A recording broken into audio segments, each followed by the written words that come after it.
This short video is about Lab 4. A couple of things about Lab 4. Lab 4 has a small little part of it at the beginning where we're talking about some different layers. Okay?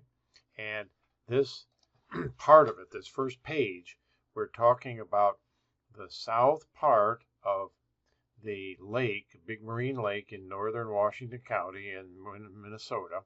And that in this particular lake, I give you three different layers, one of which is from NWI, and the NWI defined the lake as this boundary based on when they did it, on the picture they used, the time they used, how dry the lake was, all those assumptions when they did it. And I don't know what year that was, but that's when they defined it. And the MnDOT did it at some different time with some different imagery, and they came up with these for the open water areas. And then the DNR did the same thing, defined the open waters of the lake, and they used a different time period, and I don't know exactly what time period it was and what lake level, but they came up with this answer. Now this is just showing you that the three different layers defined with that are all correct based on their assumptions could reveal different water levels and different conclusions, and they were all done correctly at the time based on their assumptions. But it's important that you pay attention to the time when something is and compare it to images and sources that match with those assumptions that were made for that picture. Now, in the second part of the lab, there's let's see, can I put that behind it? The second part of the lab, we talk about, and that's the end of that. You don't use the NWI layers or the MnDOT layers or the NWI layers for anything else.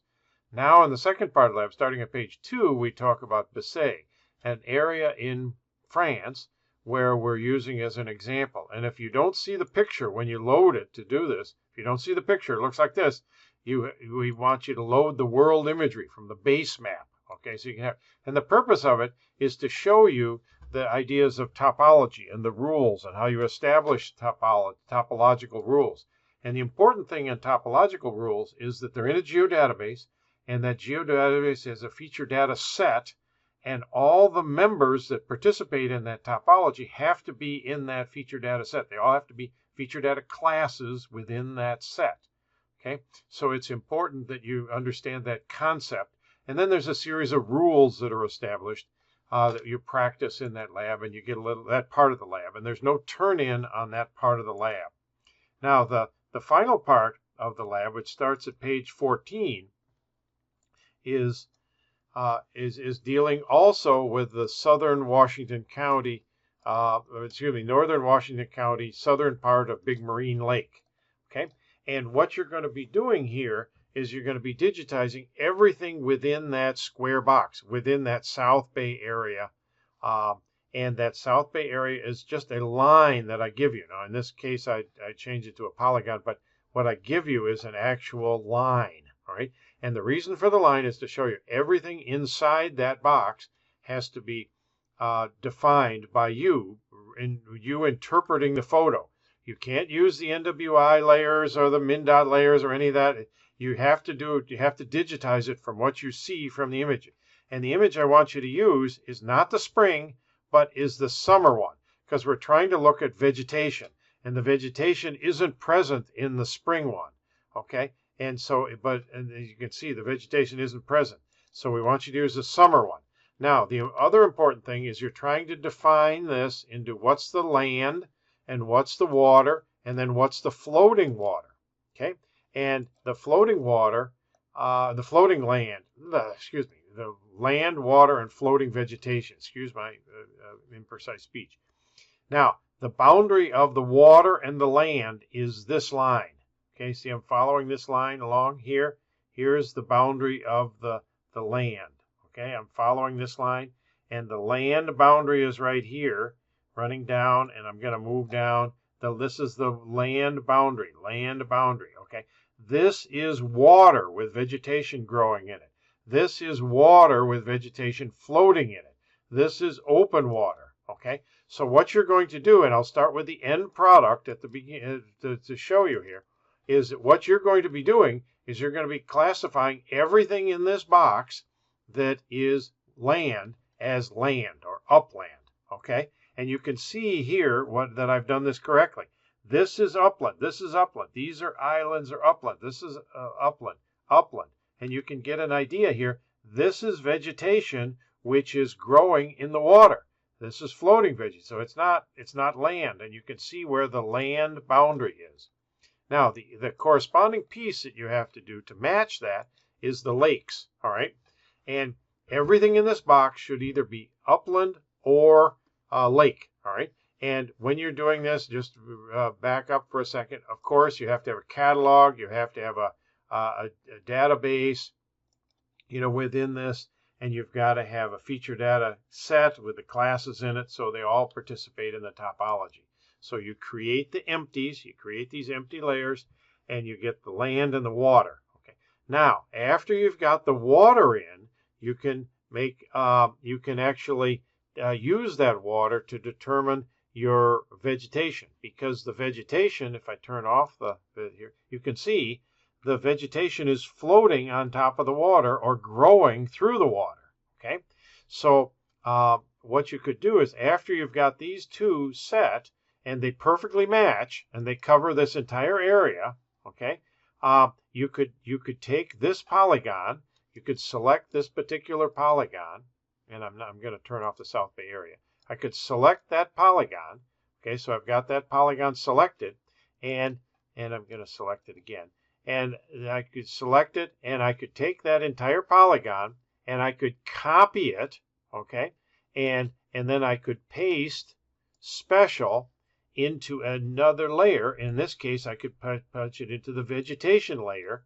For example, I'm not going to do that because I've already got it in, but it would then paste the vegetation into the vegetation layer, right? And then I could do a cut, and I could cut the open water areas out. This is open water that I cut out, and then I could create little polygons here, little cookie cutter polygons that I would then use to cut. And that is over in the edit. We did that before, and edit modify.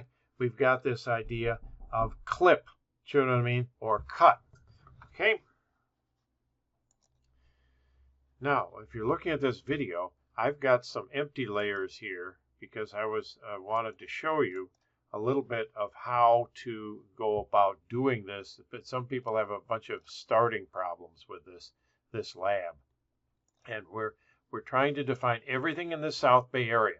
So what we're doing in this particular South Bay area is we create the empty layers, and one approach is to take something like the uplands, all right, and you would create, and using the create tool, you'd create and you digitize along the boundary, and I'm doing this real crudely, digitize along the water boundary, okay, and you would digitize, and that's pretty easy for people to understand, and I'll cancel that, and I can show you what that looks like when it's a particular finish layer. You could see that that's what it should look like in the finished layer. Oops, I got the vegetation on. So that's what it should look like in the finished layer. So you have an empty, and you create this. Now, if you've got that particular finished layer created, and you're trying to put the lakes on it, you have to remember that if you're auto-completing to this polygon, to this upland, you would be auto-completing in the uplands layer, okay? And you've got to then realize that that polygon has to be selected and then cut and pasted special into the lakes layer. So if I were to auto-complete this area down here as water, okay, as lake, I would, after it's auto-completed, I'd select it and I'd cut it and paste special into that lakes layer, the lakes layer. So you want to remember the autocomplete only works against the same layer. Now, there's another approach that you could consider if you wish. You could create one big polygon. You go to the corners here, make one big square, and then start using the split tool, the modify split, and split the polygons, and then select it and paste it into the other layer. So it's either whether you want to create it and do an auto-create, autocomplete after it, or whether you want to take one big square as uplands and split it and then select the lake polygons and put them into the lake layers. And then, of course, you'll want to put the lake layers, lake polygons into the wetland vegetation, not duplicate them, and then cut holes in them with the clip tool. So I hope this makes some sense. Thank you so much, and if there's questions, let me know.